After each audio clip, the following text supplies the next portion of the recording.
Welcome back to Bless Your Heart, I'm Talking. This is a bonus episode.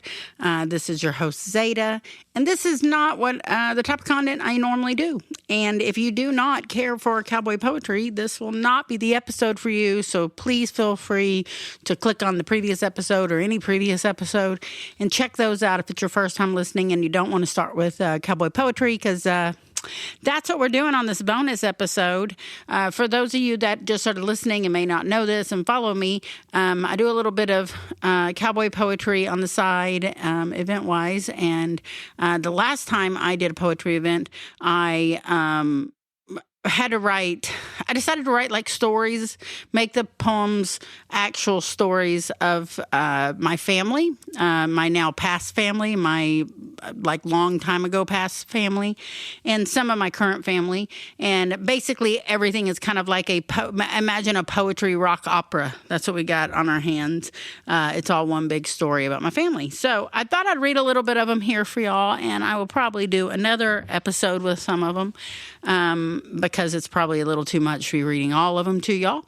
But I'm going to give you a little bit of them if you enjoy it. Again, you're going to recognize some names in here because it's about me and my family. And it's a little different. It's a cowboy hippie poetry because that's my childhood, is the cowboys and the hippies. So I tied the two together. So the first one I'm going to read is called Peace, Love, and Cowboys. Now deep in the heart of the Texas plains lived two wild souls, but they weren't the same. Zoll rode broncs and wrangled the steers, while his sister Zeta made bracelets and burned weed for years. Zoll wore boots that were dusty and worn. Zeta went barefoot from sunrise till morn. Zoll drank coffee, black as the night. Zeta drank that tea. It aligned her insight. He would scoff at her crystals and her flower tattoos. She would laugh at his spurs and busted up boots.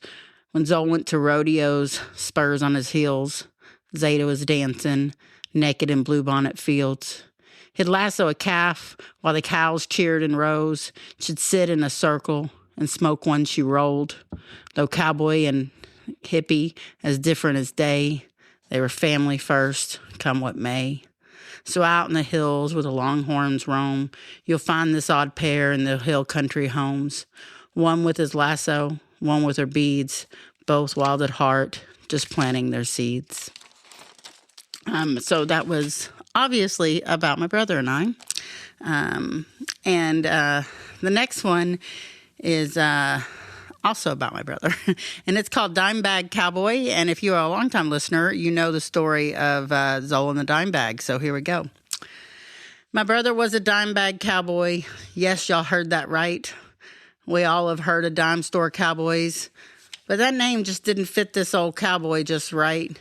You see, he was a real cow puncher, not just a man, dressed up nice. He was the opposite of all hat and no cattle, and boy, could that cowboy ride. He would mount his saddle and ride 10 days straight. He'd work the 06 for most of his adult life. He lived and he breathed the cowboy way and could always land that lasso and pull it tight. The next morning, he'd get back up and he'd be ready to give those broncs a damn good fight. He had broke almost every bone, but it never failed to come back home at the end of the night. And when he did become a dime bag cowboy, in all of this, if all of this is true, he had a rough patch, and it wasn't looking good. Our old cowboy was dying, and we all understood. But you see, his little sister was madder than hell, madder than she knew that she could be. She was mad he was dying, and she didn't hold back or mince her words. She threatened to put his ashes everywhere she could. She would throw them into the Barton Springs, where they used to swim. Maybe throw some at Mama's feet, right on her grave. She told him her plans, what she would do with his remains, and he laughed and he chuckled, and he said, "So you're just going to take me with you in your purse to work? Take me around all over town? Throw me in a little baggie?" No, she explained. "I have an even better plan for your final resting place. I will take the small sections of you and I will throw them in a dime bag, and away we will go." They both laughed and maybe shed a few tears. That old cowboy, he knew the end was near. A plan had been hatched, and just 3 months later, that old cowboy passed. His sister stayed true to her word and bagged him up and put him in her purse. And now she travels across Texas with that dime bag handy, throwing out his ashes like they were candy. A little bit of that old cowboy has been shed all across Texas, in its lakes and in its rivers and in its flower beds. And that's how an old puncher became a dime bag. That's a true story, y'all. That is exactly how Zoll ended up in my purse in a dime bag. The next one is called Cowboy Zoll. I mean, if you're going to write about cowboys and your brother's a cowboy, I mean, like a real cowboy, then, you got all all you need. Cowboy Zoll. When Zoll was a boy, he proclaimed loud and clear, "Someday I'll be a cowboy and I won't have any fear. I will sleep under the moon and find solace under the stars at night. I will ride my trusty steed and mend my fences by day, trade stories at night. I will find comfort with no lights. I will track my dinner and work my herd. I will be thrown by wild horses in an attempt to lasso the moon. And when the sun comes up, I will thank God for another day. I will make sure my horses always have fresh hay. I will carry a gun not for protection as much as for comfort and a little fun. I will honor those that came before me and take my hat off to pray. I will say yes, sir, and no, ma'am, and will never put my hat on my bed the wrong way. I certainly won't place it right side up. I just can't afford that kind of bad luck. I won't ask you how many acres you own. My mama taught me better than that. I will break a few bones, possibly more. I will watch the snakes for snakes in the grass and in the real world. I will wear chaps and 10X beaver hats. My boots aren't made for fashion. They were built to last. My friends and my family will show up the day they put me in the ground. My sister will cry and joke. He was always such a clown. And in the end, I will return to earth and become one with my ancestors in this land that we all roamed for food and for fun. A Texas cowboy I was, the soul of the South. I will live on in your stories and in your laughs. I will live on if you remind people of how I rode. I will live on if you keep telling the stories I told. In my children's face, you will still see me. With a shot of whiskey, you will feel me. With the light of a match, you will smell me. I will touch you with the wind. I am now riding my horse in the sky with my trusty dog Bess by my side. Know that I became the cowboy I dreamed I would be. And someday when you look up, the term cowboy, it will be a picture of my face you will see. The last of the cowboys truly making history.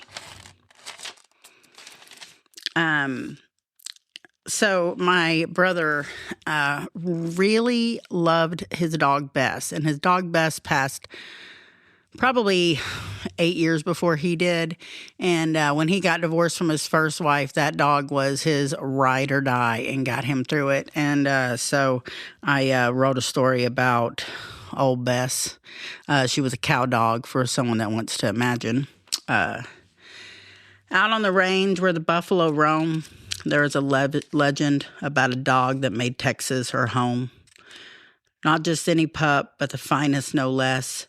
The best damn dog in the West, and they named her Bess. Born in the dust and raised on the trail, fast as a cyclone, tough as a nail. She could cut through a herd with a nip and a bark, turning wild steer like a work of art. Legend has it she once saved a nun, and I gotta be honest, that wouldn't surprise me none. No man or mount could match her speed, no cow too mean, no hill too steep.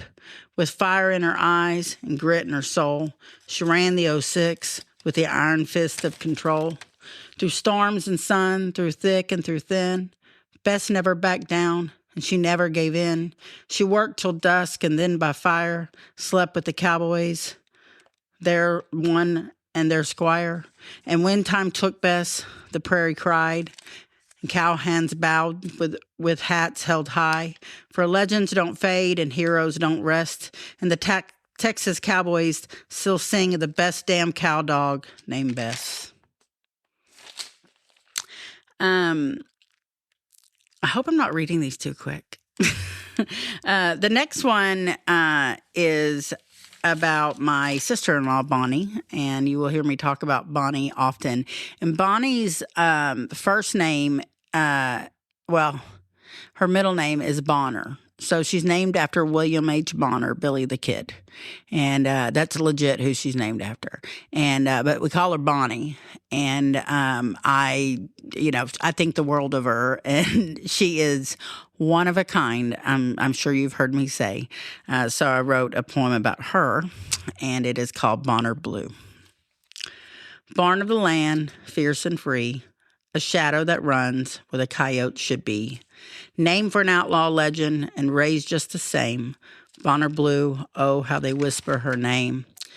She once bit the head of a scorpion black. A rattler once struck, but she struck back. She crushed its skull and swallowed it whole. Wind in her hair, dust on her skin. A soul as sharp as a bowstring is thin. The stars above, her only light. The moon, her mother, glowing white. No laws can tame her, no man can bind. Bonner Blue runs with the untamed kind. A whisper, a ghost, a legend so true. The wild still howls for my sister, Bonner Blue. And I'm going to give y'all one more. And, I'm going to give y'all one more. And then I might do more if y'all like these. I have a real long one about my family, so I got to make sure y'all are up for these before I do that one. And this one is called Long Story Short.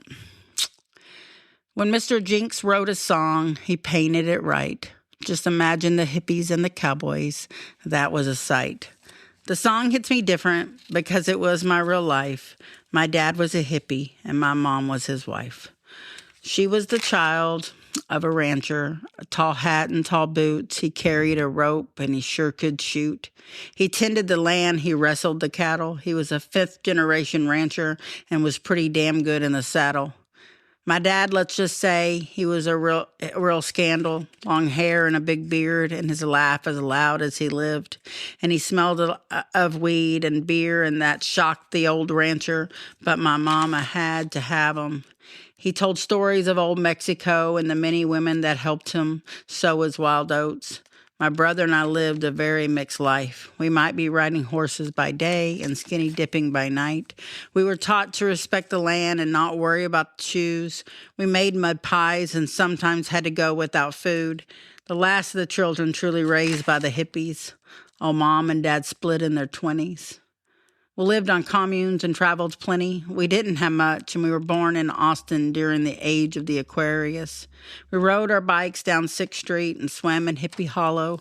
Wherever Zol was going, I was his little sis, and I was gonna follow. On the weekends, we would pack up and head to the country, ready to jump on the back of that tall-hatted rancher. He would saddle us horses and send us out for the day. Y'all watch for snakes, he would always say. And after we bounced from the commune to commune, would return to that ranch. That old tall hat rancher was always glad we came back. Mom returned to her roots, and she polished up those old cowgirl boots. But my dad was always going to be that long-haired hippie. Mom would sing us jambalaya in the kitchen at night. And pretty soon, she met a handsome cowboy, and he made her his wife. Dad met an amazing woman, and she became a big part of our life. And Zola and I spent our summers with Dad, eating cheese sandwiches and making some of the best memories we had. But most of the time was spent with our mom. She was a hell of a woman and someone to be proud of. She taught us to two-step. Zol taught me to rope. Once that asshole even got me to chew tobacco. But that was a big old nope because it was a big hassle. Mom would tell us the stories of the Indians and the buffalo, pointing to the cliffs above our favorite watering holes. The years have slowly faded away. Mom and that rancher now rest in a prairie through the gates that say McMillan Cemetery. Zol, my brother and partner in crime, sits in a dime bag I carry around all the time. And now it's just me and this old long-haired hippie. That is a true story. That is the story of Zolan, my childhood. And it's kind of funny because the song that at the beginning of the poem that I'm referencing is The Hippies and the Cowboys by Cody Jinks. And when I worked at a bar here in Waxahachie, the Rocket Cafe, Cody Jinks used to play there all the time before he was such a big deal. And the very first time I heard him sing that song, I told him, I was like, you just don't know how much you just sang about my childhood. Like that, that's how I grew up, and in a bar, because my great grandmother owned a bar, which I do have another poem about her that I will read another time. So that's a little bit of the cowboy poetry. I hope that y'all liked it, and I will do another bonus episode if this one does well. And an episode back, I discussed the differences between being rooted and not rooted and moving around and that kind of stuff. And I think the poems kind of touch on that. And, growing up in small towns and growing up out in the country. And I also, on a previous episode recently discussed following your dreams and doing, not being afraid of what people think of you when you go out and you do something. And again, that's me I've written poetry for years and years and years. I've never put it out for people to read or to listen to. And, I just kind of had a turning point. I'm 50. It's time to do things and not worry about what people think. And it's time to share them. And I know it's not for everybody and it's kind of dorky. And, but if Rick can put up with being with a dorky, artsy, crazy woman like me, then y'all can too. That's because trust me when I tell you, I am not what he expected to end up with, okay? And it's worked out just fine. And it's probably because, I was raised by hippies and cowboys, and I can adapt. So thanks for joining me, and join me again on the next episode. And feel free to follow me, Zeta Owens, on Facebook, and Z Mamacita on Instagram, or Bless Your Heart, I'm Talking Instagram. Thank you.